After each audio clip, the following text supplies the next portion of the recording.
Assalamualaikum warahmatullahi wabarakatuh. Perkenalkan, nama saya Muhammad Yasin Lukman Marta, NBI 115-18196. Di sini saya akan sedikit menjelaskan tentang tugas CI saya yang berjudul Analisis Framing. Secara sederhana, framing adalah membingkai sebuah peristiwa, atau dengan kata lain, framing digunakan untuk mengetahui bagaimana perspektif atau cara pandang yang digunakan wartawan atau media massa ketika menyeleksi suatu berita atau menulis sebuah berita. Framing merupakan metode penyajian realitas di mana kebenaran tentang suatu kejadian tidak diingkari secara total, melainkan dibelokkan secara halus dengan memberikan penonjolan pada aspek tertentu. Analisis framing digunakan untuk mengkaji pembingkian realitas seperti peristiwa, individu, kelompok, dan yang lainnya yang dilakukan oleh media massa. Pembingkian tersebut merupakan proses konstruksi yang berarti realitas dimaknai dan direkonstruksi dengan cara dan makna tertentu. Berikutnya, konsep analisis framing dibagi menjadi beberapa bagian. Yang pertama adalah frame. Frame adalah yang digunakan dalam sebuah pesan dapat dideteksi dan dikaji melalui analisis framing. Dalam penelitian komunikasi, analisis framing telah banyak dilakukan oleh para peneliti, terutama untuk mengkaji berita dan jurnalistik terkait peranannya dalam membentuk interpretasi media tentang realitas dan pengaruhnya terhadap halayak. Teori framing maupun analisis framing adalah pendekatan teoritis yang digunakan dan diterapkan dalam studi komunikasi, politik, dan gerakan sosial. Yang kedua adalah framing. Framing dalam konsepsi lebih menekankan bagaimana seseorang memproses informasi dalam dirinya atau berkaitan dengan struktur dan proses kognitif seseorang dalam mengelola sejumlah informasi dan ditujukan dalam skema tertentu.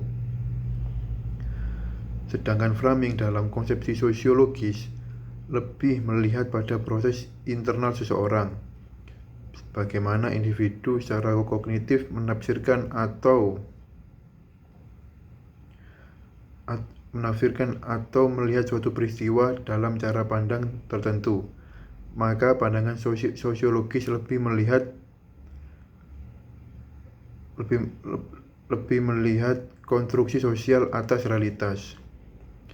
Frame di sini dipahami sebagai proses bagaimana seorang mengklarifikasikan, mengorganisasikan, dan menafsirkan pengalaman sosialnya untuk mengerti dirinya dan realitas di luar dirinya. Frame di sini berfungsi membuat suatu realitas menjadi teridentifikasi karena sudah ditandai dengan label tertentu. Berikutnya ada media framing, yaitu konstruksi atau pendefinisian oleh media mengenai realitas atau peristiwa-peristiwa yang dalam masyarakat. Media framing mempengaruhi secara sistematik bagaimana halayak memahami realitas. Berikutnya ada individual framing. Ehrman menyebutkan individual frame sebagai gagasan-gagasan yang tersimpan dalam pemikiran yang dapat membimbing seseorang dalam memproses informasi. Menurut Todd Gitlin, frame adalah dibangun melalui seleksi, penekanan, dan penyajian. Gitlin mengkaitkan konsep secara langsung dengan produksi wacana berita dengan mengatakan bahwa frame memungkinkan jurnalis untuk memproses informasi yang besar secara lebih cepat dan berkesinambungan, dan mengemas informasi tersebut untuk disiarkan secara lebih efisien kepada masyarakat. Framing terminologi framing memiliki banyak definisi yang berbeda-beda. Hampir tidak ada kesepakatan di antara para ahli untuk mengartikan dan mengkonseptualisasikan apa sebenarnya framing. Namun satu hal yang disepakati secara umum bahwa framing adalah sebuah teori efek media massa yang menghubungkan bagaimana sebuah pesan disajikan oleh media massa kepada halayak dan bukan apa yang disajikan kepada halayak. Menurut Robert Enman, konsep framing digunakan untuk menggambarkan sebuah proses seleksi yang menonjolkan aspek tertentu dari realitas yang dibangun oleh media massa. Framing dapat dipandang sebagai penempatan informasi-informasi dalam konteks yang khas, sehingga isu tertentu mendapatkan alokasi lebih besar daripada isu yang lain. Selain itu, framing juga memberikan tekanan lebih pada bagaimana teks komunikasi ditampilkan dan bagaimana yang ditonjolkan atau dianggap penting oleh si pembuat teks. Dengan bentuk seperti itu, sebuah gagasan atau informasi lebih mudah terlihat, lebih mudah diperhatikan, diingat dan ditafsirkan karena berhubungan dengan skema pandangan halayak. Berikutnya, menurut Enman menyimpulkan bahwa framing adalah memilih sejumlah aspek dalam realitas yang terlihat, membuatnya terlihat menonjol dalam teks komunikasi, sehingga dapat memunculkan yang pertama, definisi masalah, interpretasi penyebab, evaluasi moral, rekomendasi pemecahan masalah. Jika dalam aspek sosiolog, menurut William Agamson,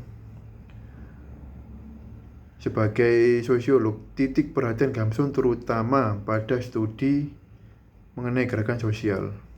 Perhatiannya pada studi gerakan sosial mau tidak mau menyinggung studi media, karena media merupakan elemen penting dari gerakan sosial. Jika dikaitkan dengan framing, Gamson berpendapat bahwa dalam sebuah peristiwa, framing berperan dalam mengorganisasi pengalaman dan petunjuk tindakan, baik secara individu maupun secara kolektif. Dalam pemahaman ini, frame tentu saja berperan dan menjadi aspek yang menentukan dalam partisipasi gerakan sosial. Misalnya media massa membingkai sebuah peristiwa sehingga halayak mempunyai pandangan yang sama atas suatu isu dan memiliki tujuan bersama. Berikutnya dari konsep psikologi. Konsep psikologi menekankan bahwa framing lebih menekankan bagaimana seorang memproses informasi dalam dirinya, atau dengan kata lain, bagaimana individu secara kognitif menafsirkan suatu peristiwa dalam cara pandang tertentu. Konsep sosiologis konstruksi sosial atas realitas. Berikutnya adalah selection memilah dan selection menonjol. Dalam proses penyeleksian realitas yang akan diberitakan oleh media, terdapat cara mempengaruhinya. Perspektif tersebut kemudian yang mempengaruhi sebuah media dalam menentukan fakta yang diambil. Bagaimana yang ditonjolkan atau dihilangkan adalah yang akan dibawa kemana berita tersebut. Berikut adalah metode analisis framing. Dalam penelitian komunikasi massa, analisis framing diletakkan di antara analisis wacana dan analisis isi, dan pada umumnya mengkombinasikan metode kuantitatif dan metode kualitatif. Bagaimana peneliti analisis framing telah dipandang sebagai metode penelitian kedua dibandingkan studi-studi yang sudah dilakukan melalui agenda setting dan framing dalam berbagai aspek. Frame berbeda dengan agenda setting dan framing.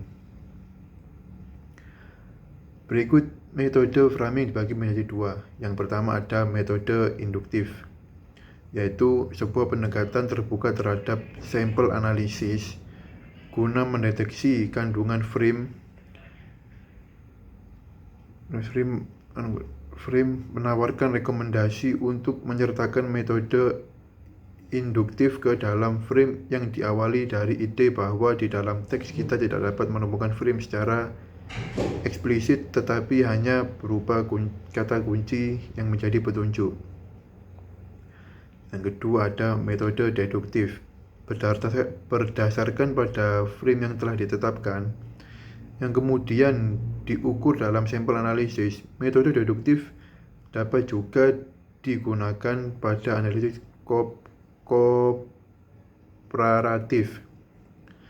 Sebagai contoh, penggunaan metode deduktif dalam analisis framing yang dilakukan oleh ilmuwan